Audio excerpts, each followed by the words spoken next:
Land guards over the weekend leaves residents of Papasi number 1 in the central region in fear. In fact, they were chasing the guys with their guns and other weapons, which was very, very terrible. And, we live in a community where we have children, women, and other nearbys walking around. And shooting around with guns and other things, even coming out from my house is very difficult for me. And later, road contractors call on government to settle the over 5 billion cedi debt owed them to avert a total collapse of their companies. If you announce to the whole world that you are paying contractors by the end of the year, and our suppliers, our creditors, our banks are chasing us, the Ghana Road Fund owes contractors 5.9 billion. Only about 54 million of the amount was paid in December. All that and more on Citi Prime News, which is also live on all our partner stations across the country. Upper West region, we are live on Tumpani Radio 88.5 in Nadoli and Recast FM 92.1 in Bongo Namo in the Upper East region. Northern region, we are live on North Star Radio 92.1 in Tamale. Northeast region, Nobia FM 98.1 in Nalerigu. Western region, we are live on Beach FM 105.5 in Takrady. Ashanti region, we are live on Focus FM 94.3 on KNUSD campus in Kumasi and Orange FM 107.9 also in Kumasi. Volta region, we are live on Sela Radio 97.1 in Dabala and Holy FM 98.5 in Aplao. My name is Hawa Idrisu. This afternoon, I'm here with Kweku Ediama Ansa. Citi Prime News at 12 midday. Update you on all the running stories and connect you to the newsmakers. Grateful for choosing us. Now, government has announced that it is extending the deadline for bondholders to sign on to the domestic debt exchange to January 31 to allow for wider consultation. In its quest to address the country's ongoing economic challenges, the government launched the program to invite holders of bonds to voluntarily exchange approximately 137 billion cedis domestic note and bond of the Republic, including ESLA and Dachi, for a package of new bonds. It is currently unclear how many institutions and individuals have signed onto the program, as it has faced huge opposition from labor groups and individual bondholders. The situation has put government in a difficult position as it races against time to secure an IMF board approval for a $3 billion bailout. Meanwhile, economist and lecturer at the University of Ghana Business School, Dr. Patrick Esumin, has described government's decision to extend the deadline for its domestic debt exchange program as expected. I think it was expected. As at Friday, if you see where we are and the growing opposition to the terms of the exchange, you always knew that it was inevitable that the deadline will be extended. But, if we extend the deadline and the government don't do things differently, I'm afraid that the deadline might be extended again, because it looks like the opposition to the exchange has grown and is growing over time. So I hope that the government will take advantage of this extension to do a more constructive engagement with the people who are affected, to try and come to a resolution, something that will be agreeable to everybody. What we've been doing so far is terms are announced and it's a give or take. And then people will look at it and they say, no, we won't absorb these losses. So I think it shouldn't be just an extension with the view to doing proper engagement and get something that is agreeable to Ghanaians. And then we can move on with the debt exchange. Dr. Patrick Esumin is an economist and lecturer at the University of Ghana Business School. Meanwhile, Majority Leader Oseche Mensah Bonsu has revealed that Parliament was informed about the domestic debt exchange program. However, the details of the program were not communicated for its input. He has therefore called for deeper consultation on the implementation, as he shares concerns of individual bondholders that the implementation would have far economic implications for affected persons. In the lead up to the presentation of the budget, which is what the minister brought the minister to have some conversation about the direction that the budget was going to take. That had not even happened before in the life of parliament that I have been in since 1997.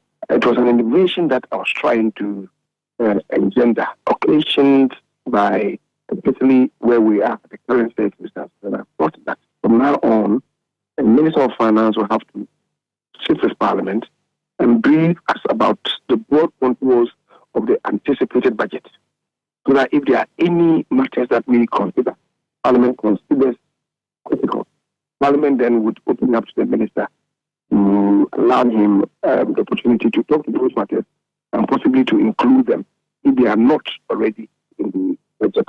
So we had this maiden meeting at Refodia before the budget came to be consummated and then later on presented on behalf of the President.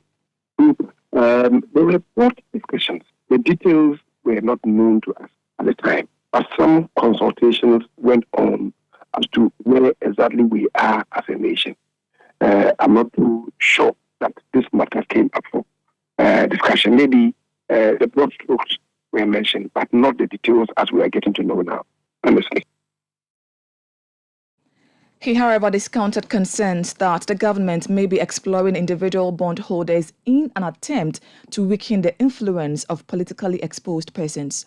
I don't know of the cynicism that government is supposedly introducing to this. When you say to me that some are saying that is a cynical attempt to include otherwise powerful individuals.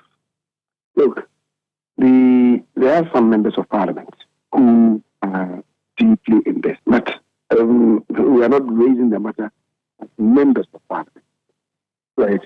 So it's cross-cutting, and I'll respectfully implore you to let us cut out, politics from this. It is about lives. It is about livelihood. So let's look at it that way, rather than introducing unnecessary politicization of this matter. It will not be helpful. Let's look at it with clear eyes, with a clear conscience, and cut out the politics. Osechi Mensah-Bonsu as leader for the majority side in Parliament and MP for Swami in the Ashanti region. Now, the minority is calling on the government to suspend the debt exchange program and engage various stakeholders on the exercise. Addressing the media, the minority leader, Haruna Idrisu, says the reckless borrowing by the Akufo-Addo government has been a contributing factor to the opposition of the debt exchange program.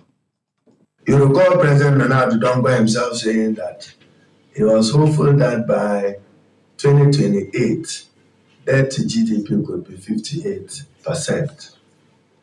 At the time, he didn't anticipate that he would include individual bonds.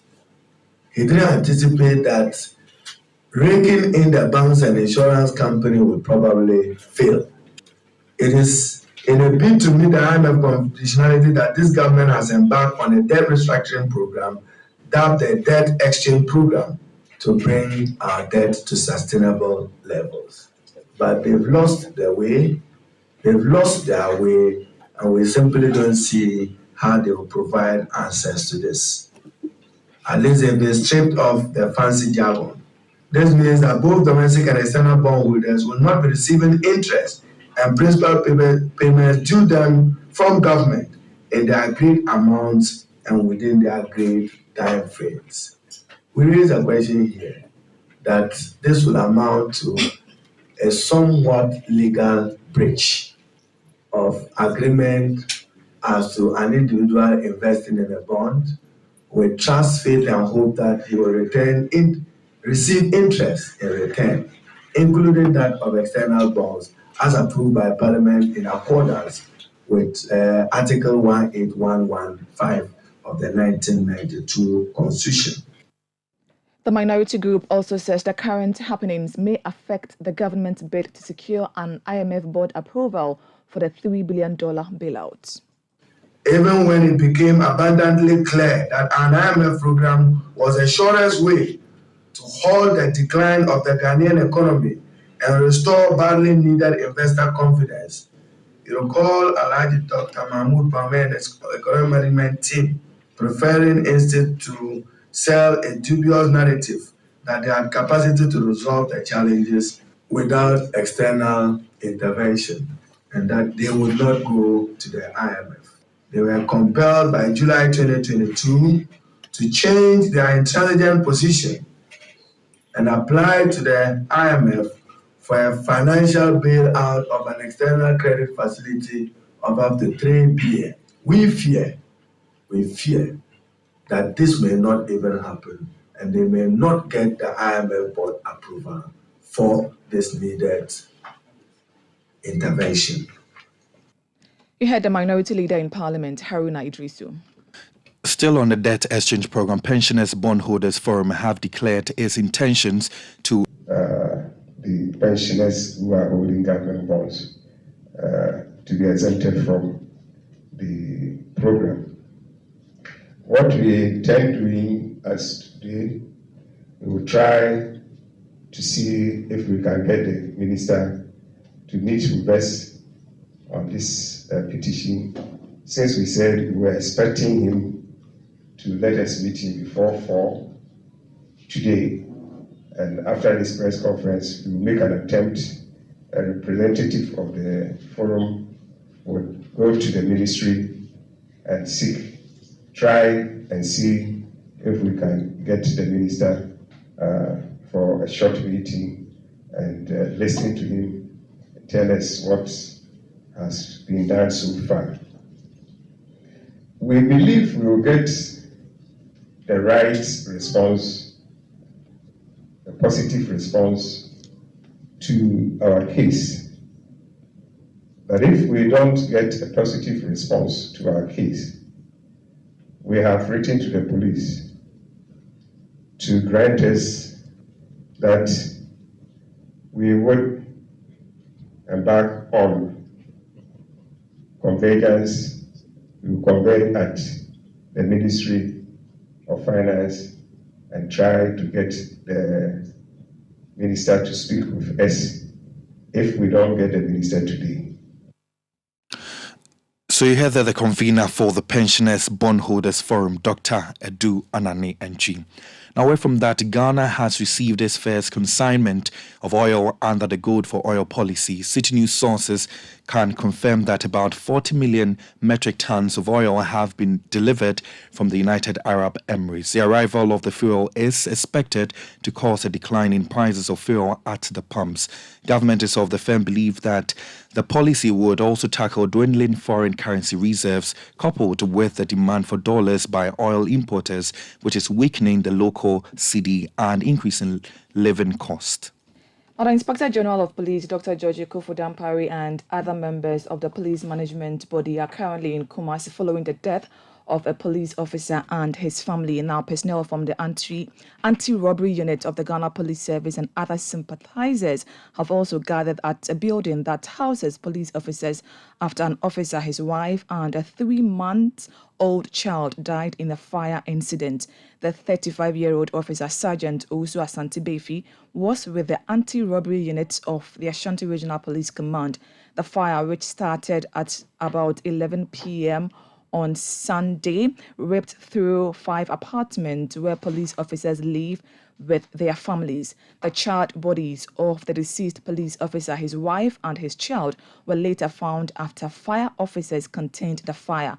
Fire officers have begun investigations into the incident, and crime scene officers have also cordoned off the area. Let's now go to the Ashanti region, where the Inspector General of Police is addressing the residents who have gathered at the premises.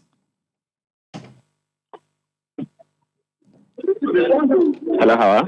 Hello, Hafiz. Good afternoon to you. Can you hear me? Yeah, I can hear you, Hawa. So the Inspector General of Police has just addressed the victims of this fire incident, who are all police officers and their families. He has been giving them some encouraging words. Before the IGP addressed them or met them, we had the Director General in charge of welfare at the Ghana Police Service assuring the officers that the administration will do what it can to give them all the support they need, including psychosocial support. She has mentioned that they'll be taking care of the medical bills of the injured victims. and they also be taking care of some of the property that have been lost. The officers who have been affected will also be evacuated from this particular place and relocated to another apartment that the administration has secured. But for the IGP, he kept giving encouraging words to these officers, most of whom are traumatized as a result of this incident. When he came, he took his time to meet the fire officers, the regional fire commander. He met the police commander also for the region, and he spoke to them to get some briefing about the incident. He also went in himself with other senior officers who came with him to look at the building and also ask some few questions before even meeting the victims. And he has been encouraging them and telling them to take